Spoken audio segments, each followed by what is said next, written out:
On this episode of Narcissist Apocalypse, we talk with Dr. Ingrid Clayton about healing from narcissistic abuse and complex trauma.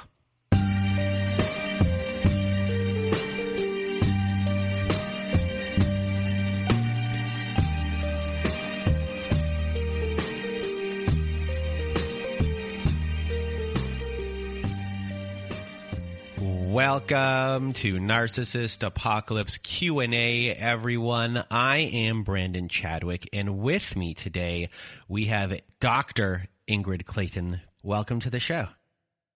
Thank you so much, Brandon. I'm happy to be here.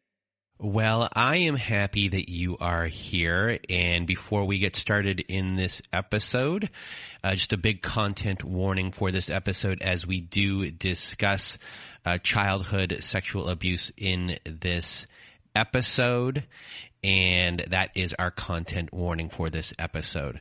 And for those that don't know who you are, Dr. Ingrid Clayton, you are a writer and clinical psychologist with a private practice in Los Angeles, California. You have a master's in transpersonal psychology, a PhD in clinical psychology.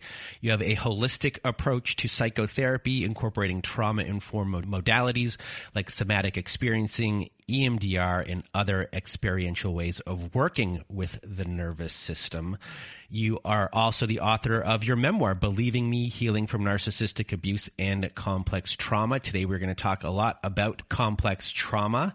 And in this book, you uncover, your childhood trauma from a psychologist's perspective.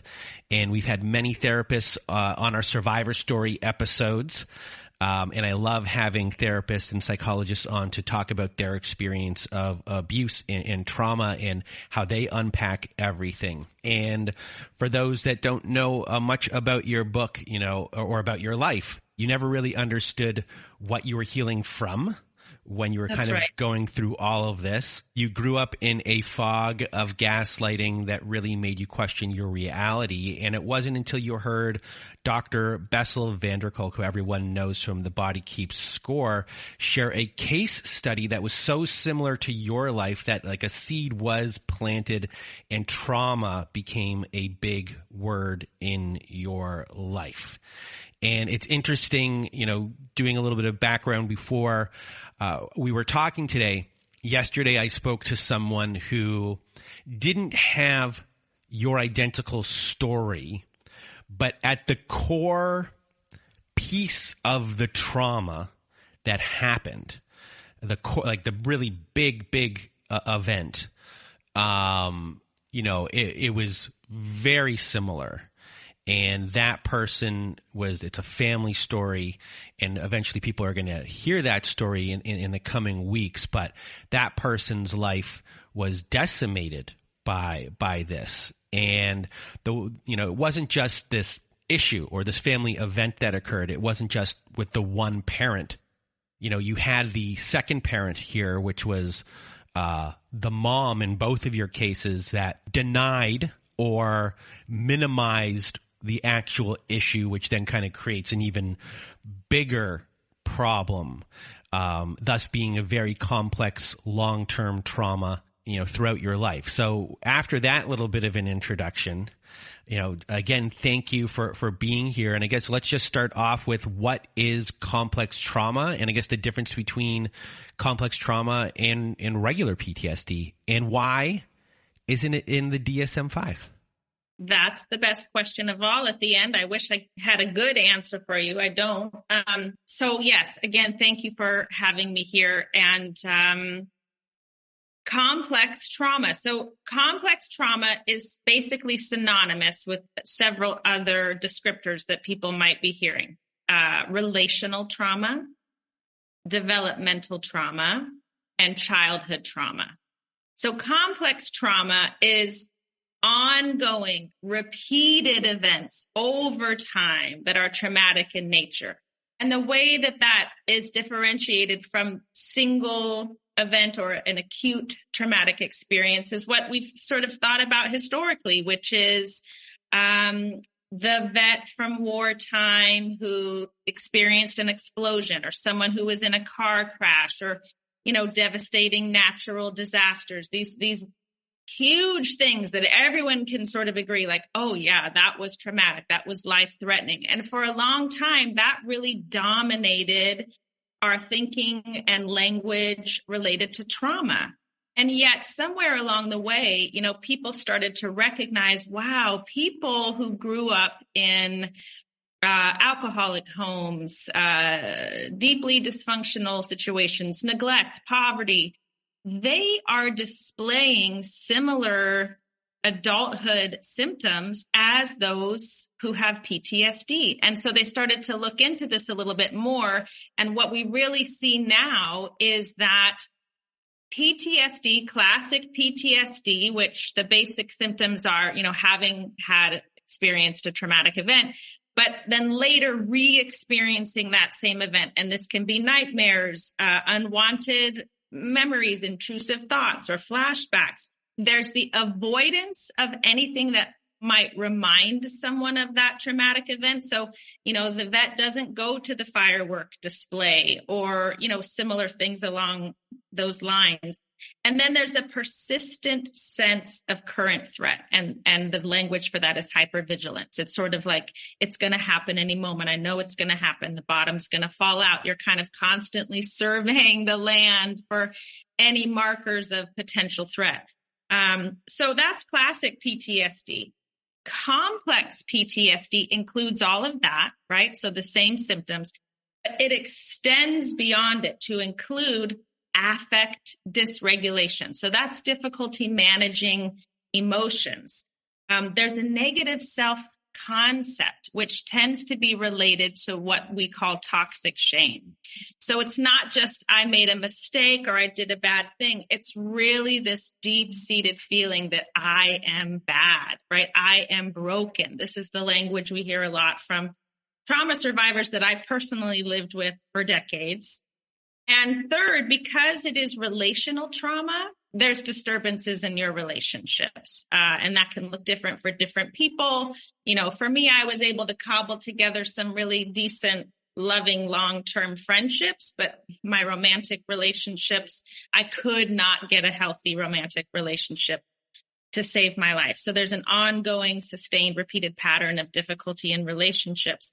And, to your other point, this is not in our current diagnostic manual in the United States. And honestly, I'm a clinician who thinks that the DSM is pretty fraught across the board. I think it's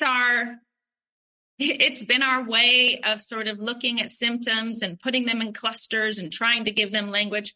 And in a lot of ways, that can be very helpful. And in a lot of ways, it falls deeply short of what is the actual human experience, So although it's not in our DSM, the World Health Organization, I think it was 2018 or 19, but they added CPTSD to their classification of disorders. And, it may not be in our DSM, but I think fortunately a lot of clinicians are finally catching up and saying, what is this complex trauma thing? How is it presenting? People are starting to work with it with trauma-informed therapies, which are different from traditional talk therapies. And I feel the tide is turning, and yet we still need a lot of education for clinicians and the general layperson so that they can be informed when they're looking for a therapist to say, do you work with trauma? Do you work with complex trauma? Tell me what that means. Like what specific trauma trainings do you have under your belt? So that they're not wasting their time like I actually did for many years, both as a clinician and as a consumer of therapy. I've sat on a lot of therapist couches, Brandon, over the years, and I've told my story a million times. I never forgot my story, but just repeating it over and over as though I was going to get some sort of insight or light bulb moment. Like maybe you have a few of those along the way, but they never arrested my deep down symptoms, right? They never got to the root of the thing. And when we talk about trauma, This is why Bessel van der Kolk's book is The Body Keeps the Score. It's in our nervous system. It's stored in our cells. It's not this cognitive, rational, logical thing. Most trauma survivors are brilliant, very smart people. If they could figure this thing out by analysis, they would have done it a long time ago. So it's just a completely different thing altogether. And if you're not focusing on that, you're not getting that kind of healing. And your memoir is split into 3 different sections: traumatic events, trauma responses, trauma healing. But before we get to that, you said the word language. And when I think of our Survivor Story episodes, to me, one of the most important things, if not the most important thing, is language. And I say that in the sense of not just the language of jargon, when it comes to different types of abuses, tactics, things along those lines, but language of feelings, language of senses within your body. We try to get like a 3D picture for people as far as language goes, and different ways for them to explain to themselves what is going on. And there's so many books you can read or things like that, but it's not until an actual survivor, just like you, describes things, in their own voice. That's right. That things can change. And with you, one of the taglines I think I read of your book was, what if emotional abuse is so hidden its effects remained unchallenged for decades, masquerading as personal failings? That's my whole story right there. For you, so many people can go throughout therapy for a very, very, very long time and think that they're doing the work. Oh, yeah.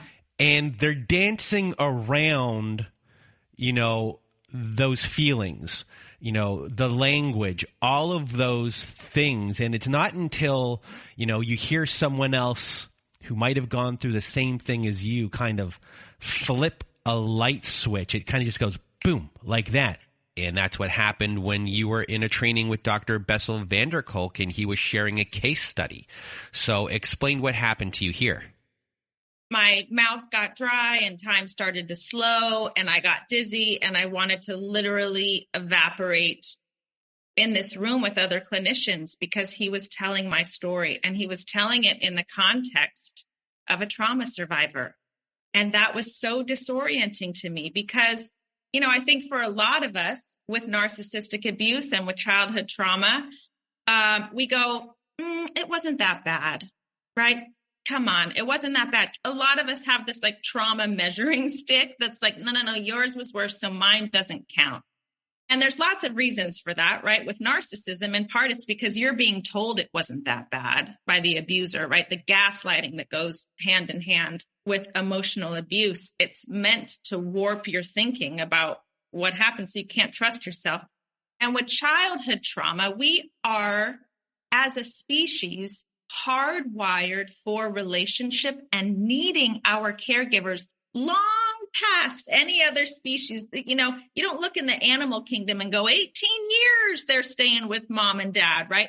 We are hardwired for that kind of need on our caregivers and this long-term relationship.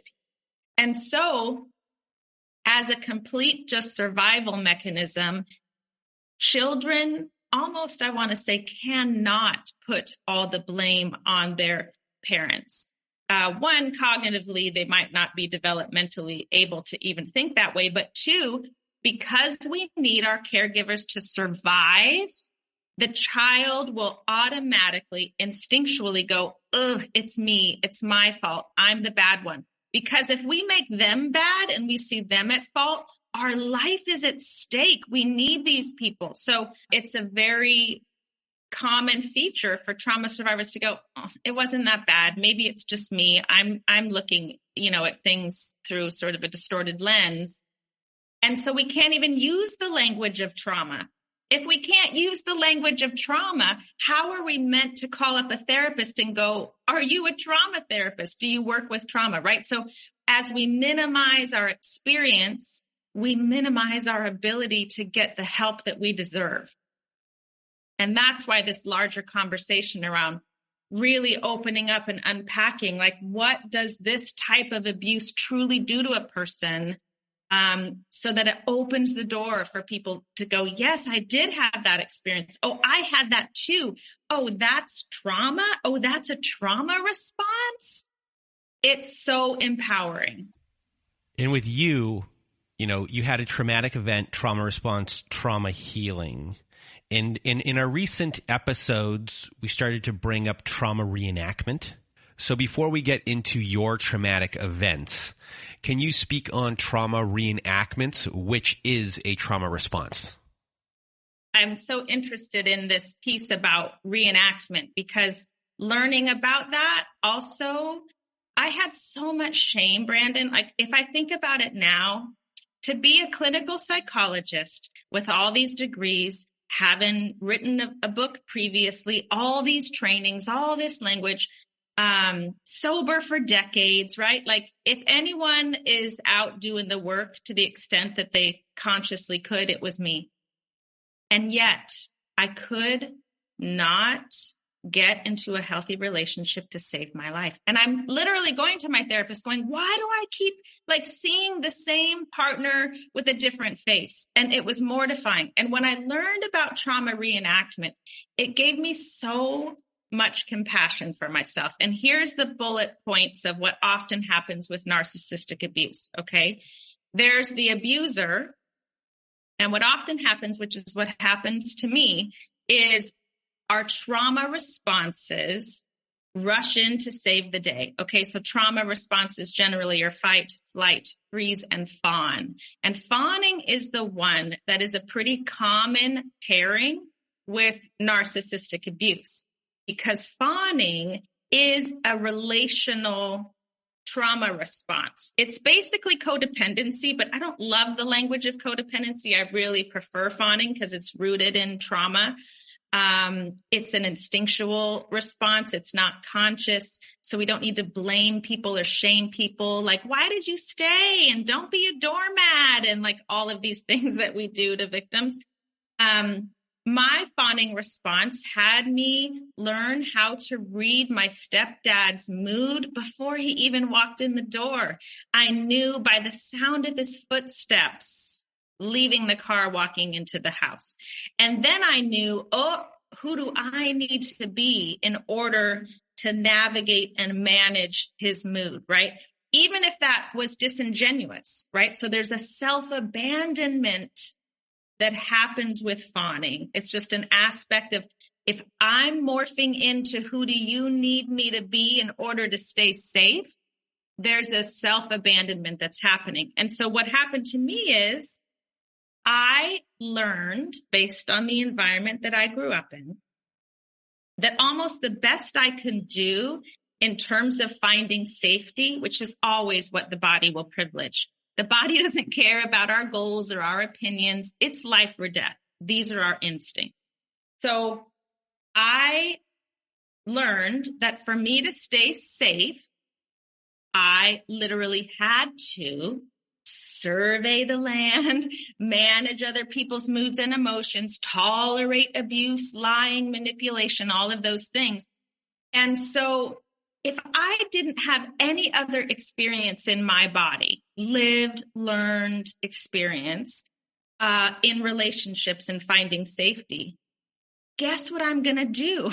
My body's going to seek safety in that same dynamic, in that familiarity, right? What we say in the trauma world is red flags don't look like red flags when they feel like home. Even though I consciously knew I did not want to recreate that relationship, my body instinctually would go into fawning to find a sense of safety, and I would do it over and over again, right? So that's kind of the nutshell of the trauma reenactment piece and how it worked with the fawning trauma response for me personally. But I developed that in the environment of a stepdad who was my dad's best friend. I think that's such an odd, common thing for the narcissist to kind of move in on someone else's situation. And he married my mom, and day one, I knew he was an alcoholic. I knew he was a bully. I knew I didn't like him. I knew he sort of took up all the oxygen in the room. And it was like I immediately saw my mom disappear in his shadow. And I say this in the book, it was like I was always wondering where my mom was, even when she was standing in the same room, because she lost her voice, she lost her opinion, she lost authority. And suddenly we were living in Randy's world, and for me, that took shape in a lot of different ways, just being isolated, moving to the middle of nowhere in the mountains, and really restrictive parenting, and the rules change all the time. And so, there's no stability and consistency. It's like one day you can do it this way, the next day you do it the same way, and you're grounded for months. You're not allowed to leave the house, And the bigger piece of my story is my stepdad, I now know, had a history of grooming younger girls primarily. And that's what he was trying to do to me in my own home under my mother's not watchful eye. And my body knew it, but he wasn't overt, right? So like a lot of emotional abuse, it's almost like a lot of us walk around going, I wish I did have bruises. I wish it was physical. I wish it was visible. I wish maybe even I was raped. What a horrible thing to say. And it's not at all to break out that trauma measuring stick, except that when the abuse is emotional and hidden and gaslighting and grooming that you can't see, it makes you question your reality. Is this really happening? Well, no one else seems to see it. You want to give them the benefit of the doubt. Dr. Ramani often says that's like the most dangerous phrase in a narcissistic family system is the benefit of the doubt. We go, oh, they're a good person and they mean well and they have their own past and history. And I did that. And it created this split in me where part of me knew what happened and another part of me was like, it wasn't that bad. It wasn't that big of a deal. Just get out, get into your own life, right? Just like kind of this idea of a clean slate and like time heals all wounds and all these things that are super compelling, right? Like just let it go and forgiveness. I mean, I tried it all. And the reality is that what happened to me in that house, it still lives in me to this day. It doesn't live in me to the extent that it did, where it was as though it all happened yesterday, even if it was decades. I couldn't shake it. And that's the trauma response piece that I ended up living these chronic trauma responses, kind of trying to almost like override my past or outrun it or outsmart it, right? I was like, let's be honest, there's a reason I ended up with so many degrees because I'm going to figure it out, Brandon. I'm going to get smart enough. That didn't heal my trauma. I moved far away, farther and farther, like, okay, maybe New York, maybe Boston, maybe Holland. It's like, if I just keep going further away from Colorado, geography didn't fix it,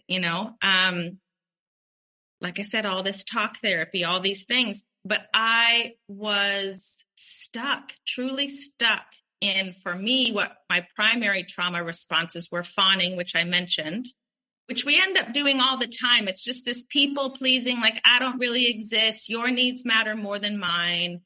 And then for me, the flight response, which can sometimes look very much like it does in the animal kingdom, which is an animal is spooked by another animal and he's frightened, and flight is running away, right? Like, I'm out of there. But Pete Walker, who is an expert in complex trauma, talks about flight as staying in perpetual motion. And that was me, right? Like that's the degrees, that's the perfectionism. It's the obsessive compulsive piece. It's my addictions, right? I went into full alcoholism, drug addiction, got sober very young, thank goodness. But again, anything my body could try to sort of outrun, override what happened to me, and nothing worked. Nothing worked. I wish you could have seen my face when I was listening to a bit of your story yesterday. Because the person that I talked to yesterday went through a lot of stuff when they were younger. They found this person found out in the aftermath that why they were the scapegoat originally was because the father knew that they were attracted to them at a very young age. So to repel against them made them the scapegoat. But when they got older, you know, things did happen.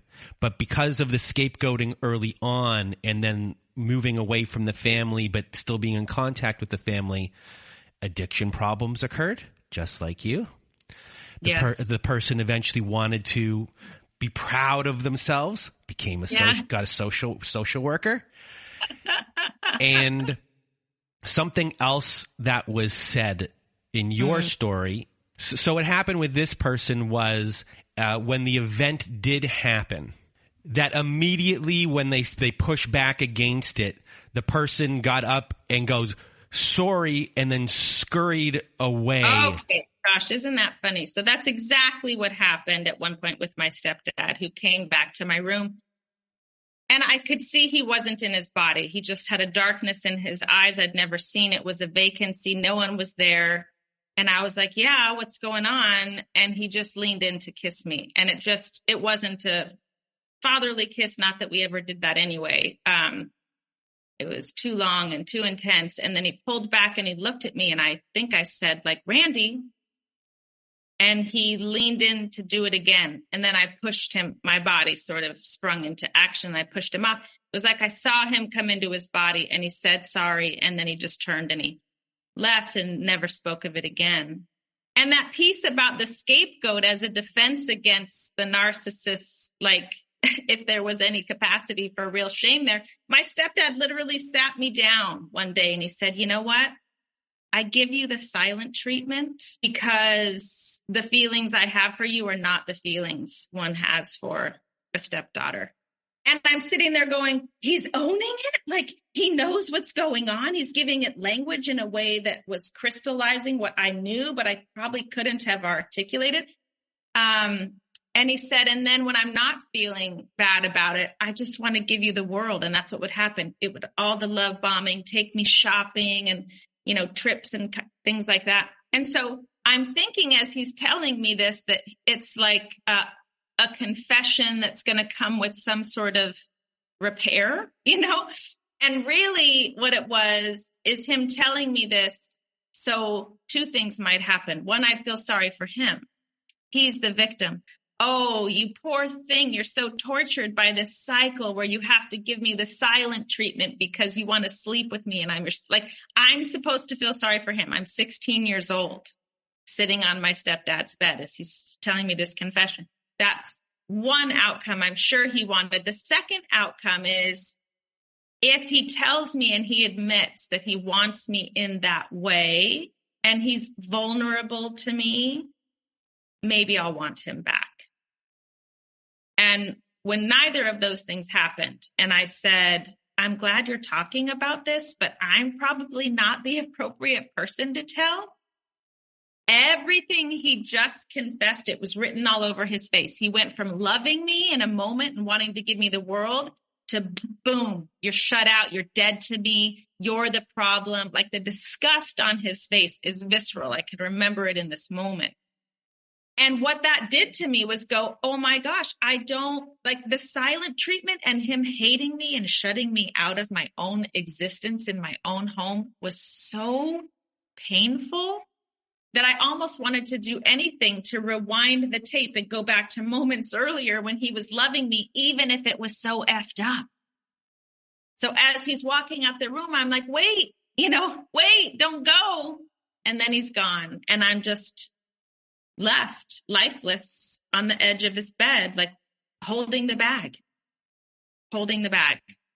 And I held it until he died when I was in my 40s.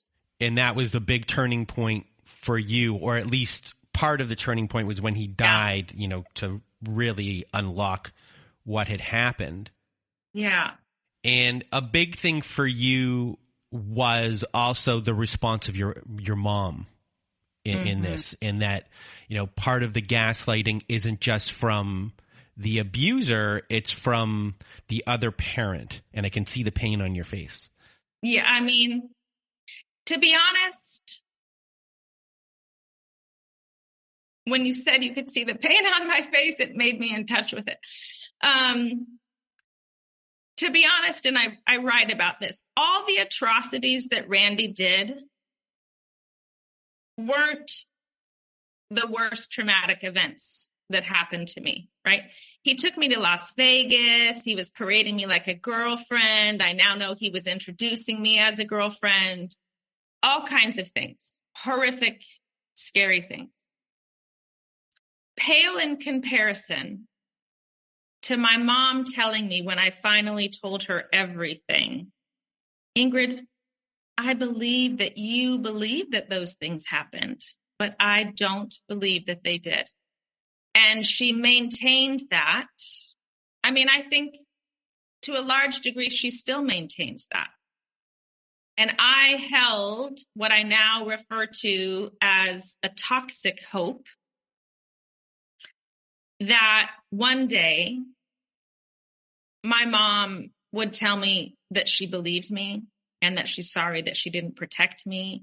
I truly, Brandon, believed, even with all my training and blah, blah, blah, I truly believed that the key to my healing was either my mom or Randy or both of them had to admit what happened. It was like they held the key.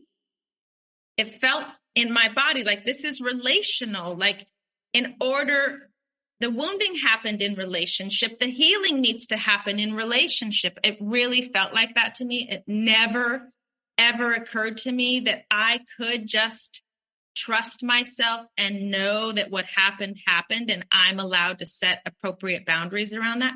I think it's also because the family piece, right? Like blood is thicker than water and it's your family. And I didn't even know that I could question those things and think about, well, how does that really apply to me? Right? Like, I just had to figure out how to be a good girl and clean my side of the street, like I said, and forgiveness and show up. And, I moved far away. It wasn't like I hung out with everybody every weekend. It never occurred to me that I could not have them in my life. And so I was waiting and waiting and waiting.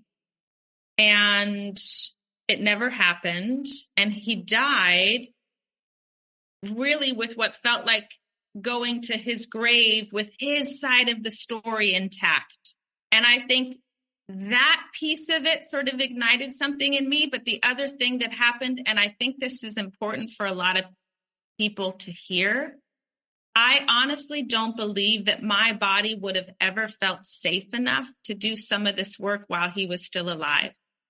That's how traumatized I was, that it was not worth it to push back again because I tried, right? I tried even as a kid. I organized an intervention for my family with social services. I tried to do all the things. And honestly, it all made it worse. It all made it worse. Now I'm not just holding the bag.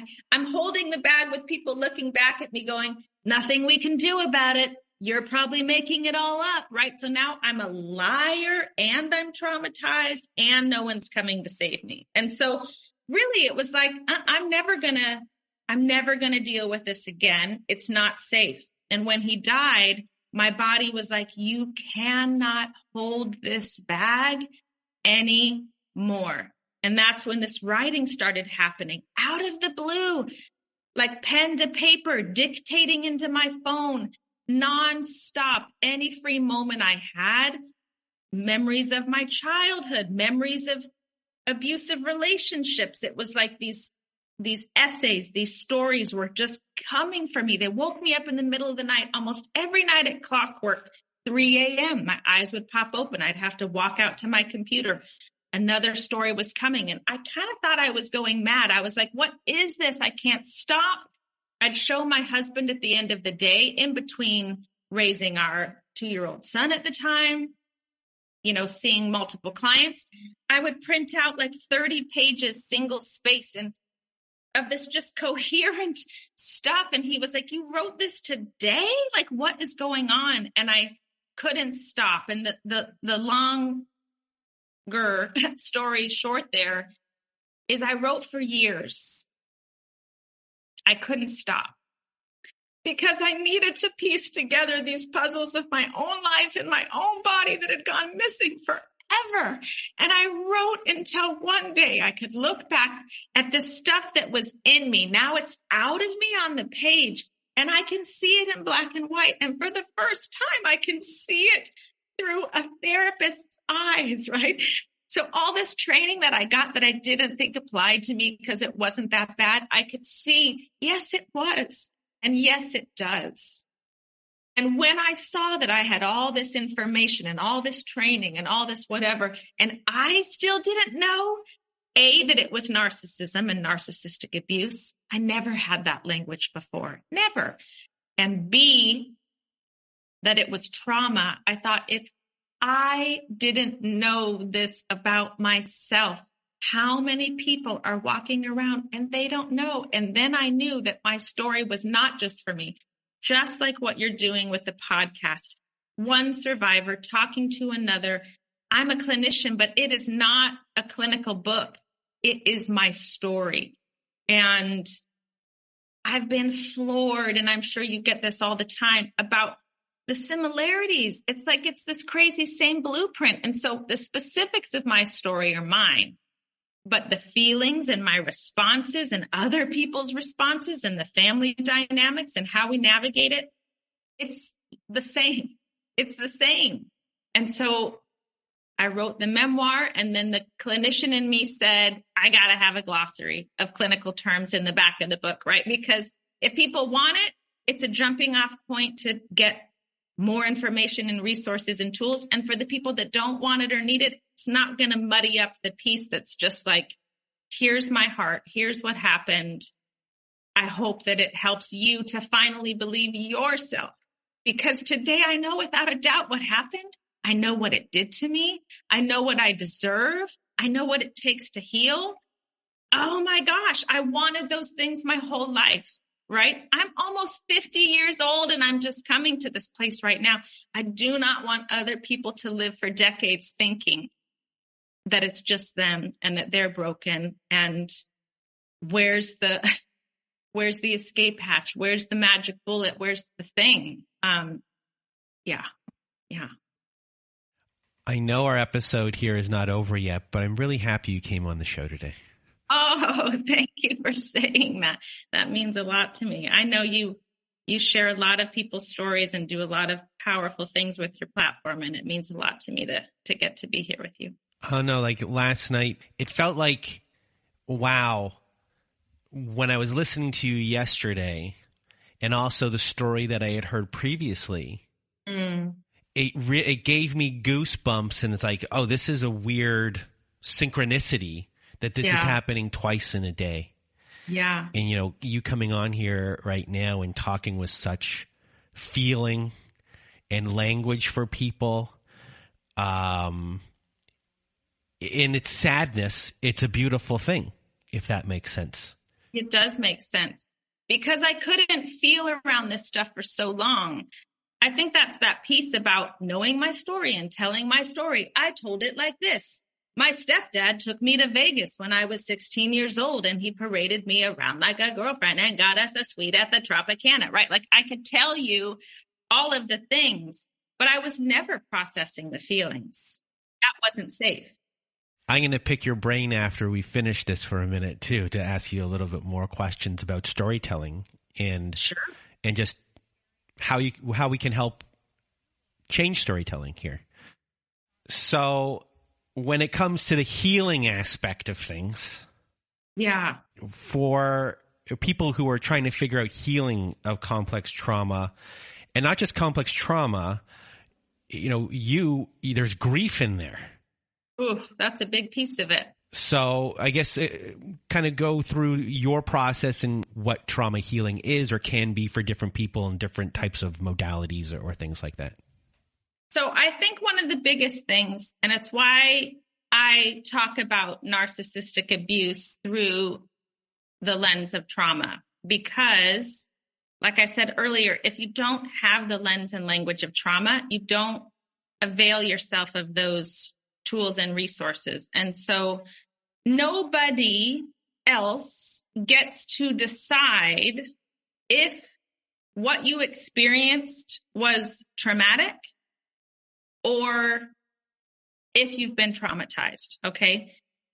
This idea that certain things are traumatic and certain things are not, it's just a false one. That trauma is anything that overwhelms our nervous system. So there was this part of me that was like, oh, well, my stepdad just gave me the silent treatment. Like, so he's not talking to me, oh, poor me. What's the big deal? It's like, I cannot tell you how much that overwhelmed my nervous system as a teenager, right? Who doesn't even have a solid sense of self yet. Teenagers only know themselves in their relationships to others, to be just completely ignored. And then in the other conversations that are happening around me, it felt like little hot pokers were being stuck in my back because I was being excluded in such a specific way about things that probably interested me or even were about me. Okay. That was deeply traumatic. It overwhelmed my nervous system. It changed my ability to feel safe in that environment, which changed who I had to be and how I needed to respond in order to create just a tiny bit more safety for myself. So nobody else. I couldn't wait for my stepdad. I couldn't wait for my mom. I had to name it and own it for me. And honestly, I just feel like that's about half the work. It's being able to go, oh, this is what really happened. Being able to use the language of abuse. That to me was like, that whole piece about I didn't have bruises, right? Like my mom never left this guy. It must not have been that bad. It does not, other people's responses to the same situation do not take away the fact that something is abusive to you, right? And this is common in families that different people have radically different experiences. So we have to own our own.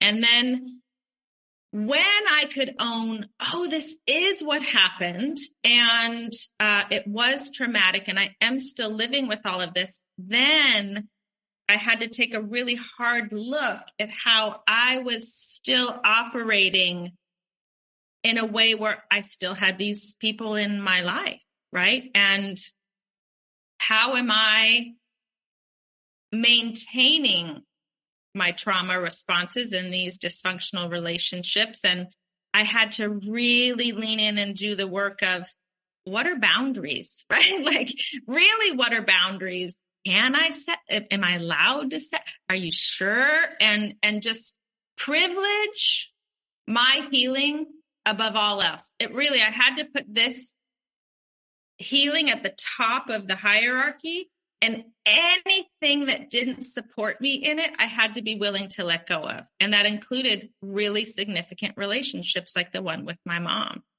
Never in a million years, Brandon, if you had said to me at any stage of my life, do you imagine that you would ever not be in relationship with your mom, that you would choose that? I would say, no, of course not. It became apparent to me that maintaining a relationship with someone who still saw me as manipulative or as a liar or anything related to that They do not know me at all, and they are not entitled to be in relationship with me. I also feel very strongly as a mother that I will not bring that energy into my son's life. I will not model for him that it's okay to tolerate those kinds of dysfunctional relationships, right? This idea of cycle breaking feels really important to me. For me, and I know it's a little bit unusual because not everyone's going to write a book and go on social media and make funny reels about narcissism and trauma, but those things were very healing for me. And so what I say about that is if you feel pulled or called, whether it's related to creativity or art or sharing, I encourage you to explore those things. I think that the body truly does want to heal. And sometimes it looks very personal and unique. And you're like, wow, I had no idea that I'd find healing on a pottery wheel. But there's something about the grounding of being with the clay and being in my body, right? Like it can look so different. And for me, it was being silly, on Instagram in a lot of ways, and creating community. Community, I think, is really powerful, to share little pieces of my story and have people go, me too, or, oh my gosh, I didn't think about it that way. It started to help me validate even more, like, oh yes, this is what happened. This is my truth. So community, creativity. When we talk about the nervous system, we're talking about the body. We're talking about, I spontaneously took a deep breath right there. I love that because that's an indicator of regulation, of a regulated nervous system. I have access to my full breath. I feel grounded. I feel present. So somatic things like yoga or like somatic experiencing therapy, there are different types of somatic therapies. They are about getting us in our bodies in a way that feels safe and regulated. And it's so important. And I just also thought of in EMDR, eye movement desensitization and reprocessing. I think I said it correctly. It's another trauma therapy. We utilize bilateral stimulation, which is just right, left movement. And so it helps, we believe, to process some of these memories that might be stuck, similar to what we naturally do with REM sleep, where our eyes are going back and forth, right, left, right, left. We can create that bilateral stimulation through drumming, through that movement and sound of right, left arm drumming. We can do it by dancing, by swaying. We can use the butterfly hug, crossing your arms over your chest and tapping right, left, going for a walk, right, left, and orienting to your surroundings with the senses. So the language of the nervous system is the senses. So I do this in my own life. I do it with my clients all the time. When we're feeling a little like dissociated or triggered or not quite in our bodies, I'll say, let's just pause and slow this down. I want you to look around the room and notice what you see. And for some people, it's helpful to name it out loud or even in their mind, like plant, window. But the basic point is orienting to what you see or hear or smell or feel. It puts you in the present tense. Lets you know, oh, I am safe right now. Nothing bad is happening right now. And so just having some of these practices, these tools, if you go to any of my social media stuff, there's a link. I have a free download for a PDF that has lots of what I call DIY trauma healing stuff that you could do on your own. And so these are a piece of that.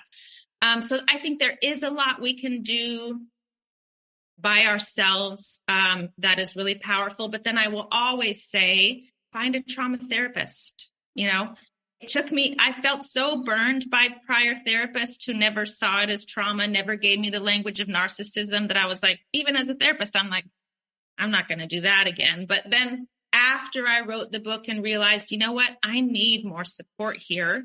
I found a trauma therapist, and it's the most impactful, helpful, therapeutic relationship of my life. And we're doing a modality called IFS, which is internal family systems. And I love it. It's so helpful. I feel like I continue to unburden myself over and over in all of these different ways. And so things like IFS, there's a lot of acronyms in trauma therapy, EMDR, SE for somatic experiencing. I think the most important thing, and I hope this gives everybody permission. I can't tell you how many people and how I did this as a consumer of therapy. I just looked in my insurance book or someone in my zip code, and they had therapist under their name or psychologist. And I was like, oh, they're the expert of all the things. And I showed up as though they were going to have all the answers. And now I know, oh my word, like it's like any other specialization, right? Like you're not going to go to your GP for heart surgery. You're going to go to a heart surgeon.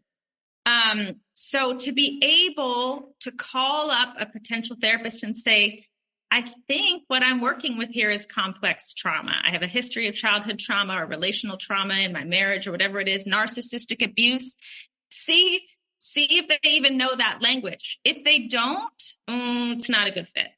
And see if they know the language of complex trauma. And if they do, what are their specific trauma trainings related to being a helpful clinician? They should be able to answer these questions. If they can't, thank you for your time. Call somebody else. And before we leave today, do you have any words of wisdom for everyone who is listening? I think that my own evolution of coming to believe myself has been such an interesting one, to the point where as I'm publishing the book, I'm still talking to a friend of mine and going, I think the title Believing Me is too declarative. It's too strong. I don't quite like, are we sure? And in some ways that title was even holding more of what was to come in terms of my own freedom and healing and belief. And so whatever helps you grab that, it's like a life preserver. Maybe you're not on the boat yet, but like whatever even those threads are of things that help you orient towards self-trust, like right? Like there's a piece in my book where I ended up unearthing all kinds of truths that shocked the hell out of me. It was like the evidence was there. What's real is I knew there was something to search for before I found the evidence. And we don't need the evidence. There's a reason at the end of the day that I said, yes, it's about believing me. And believing me means I know what happened. I can use the appropriate language for it. And I am entitled to whatever help and support I need to get through it to the other side, where that stuff is not living in my body anymore, Brandon.